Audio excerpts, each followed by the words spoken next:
Today, we're getting you prepared ahead of a big change coming soon, affecting thousands of local families, furthering their child's education. A week from today, October 1st, borrowers will once again have to start making payments on federal student loans for the first time in more than 3 years. And think about it, a lot has changed in that time. We've made it through a global pandemic, ups and downs in the economy, and sky-high inflation tightening budgets even further.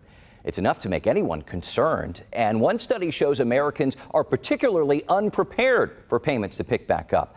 U.S. News and World Report surveyed borrowers, the vast majority of whom think that they will face financial hardship when repayments begin.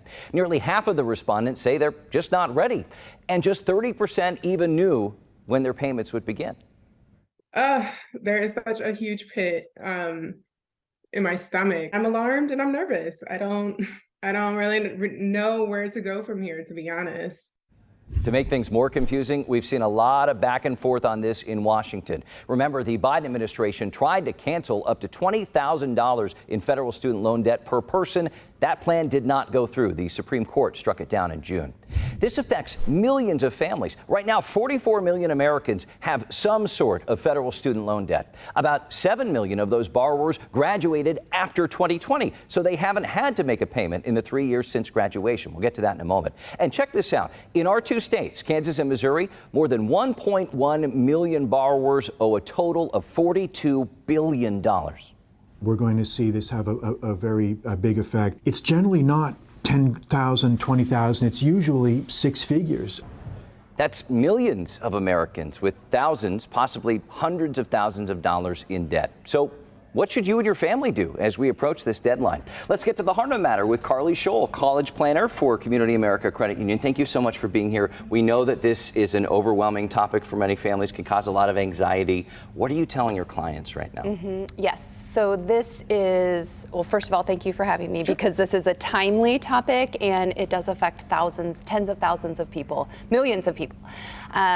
We are educating them, making sure that they understand first that interest started this month, September of 23, and first payments will be due in October. And so we want our members to know what they're going to be paying, whom they're paying, so logging in and seeing their loan servicers, just really making them aware that this is happening. It's been 3.5 years since many have made a payment. Right, and 1 week to go. So Correct. Just getting everything in order, getting the paperwork in order, and maybe just calling advisors, that sort of thing. You know, we're getting down to the wire, as you said, for payments to begin 7 days from now. Yeah. Big picture, what is the best way for borrowers to just get like budgets in order and just make sure that they're okay with starting this up again? Creating a budget is very important. Some people have graduated from college in the last 3.5 years and have actually never been required to make a payment. And so there are many who were making payments and then it paused, but there are some who have never had to make a payment. And so looking at a budget that takes into account your income and your lifestyle, and then the time period in which you want to pay off your loans. If you're not sure how much you owe, you need to log in to your dashboard on the Student Federal Aid site. You can identify all of that information.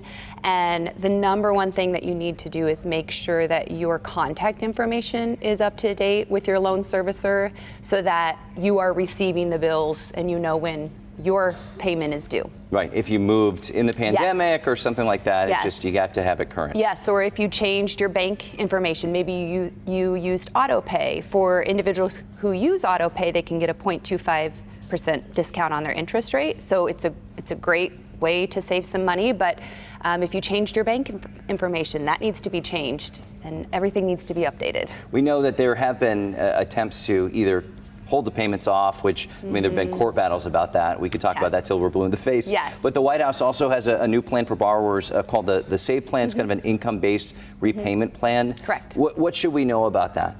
So standard repayment is a 10-year repayment plan. Okay. People are automatically put on that if they don't choose one of the income-driven repayment plans. And SAVE is one of those income-driven repayment plans. It's replacing the old REPAY. So for borrowers who were on the REPAY plan, they are automatically enrolled in this new SAVE plan. You can ask to be put on the SAVE plan if you're not already on it, and you know what repayment plan you're on by logging into your dashboard. You can see which repayment plan each of your loans is registered in, and you want to make sure that if you can't make your standard repayment, you want to make sure you're in the one that allows you to make your monthly payments, stay out of delinquency and default. Save is supposed to be the most cost-saving repayment plan for the majority of borrowers. Some people are going to be required to pay $0 per month. Oh, interesting. An option for, I know I used it when I got out of college, deferments, forbearances, are those still options to push it a little bit further? Yes, so a couple things. In this next year, there's going to be a temporary on-ramp period for borrowers to get back in the rhythm of paying. If you miss a payment or you're late for the next year, those missed late payments won't be reported to the credit agencies. And so it will hopefully keep people out of, a negative effect on their credit. However, payments will still be due, and so interest is still accruing. If you can you've looked at the repayment plans and you absolutely can't make those payments, then you should talk to your loan servicer about other options like deferment or forbearance. They are still there. Some of them there are pros and cons to those, and so ideally you're in communication with your loan servicer, you're making your payment, and just keeping those lines of communication open and just trying to go about this the best possible way. Yes. Yeah. All right. Well, Carly Scholl with Community American Credit Union, thank you so much for walking us through this. As we said, it can be confusing, overwhelming, all of the above. Yes. We know right now the best place to get all the information you need about repayments is the Federal Student Aid website. So just go online to studentaid.gov.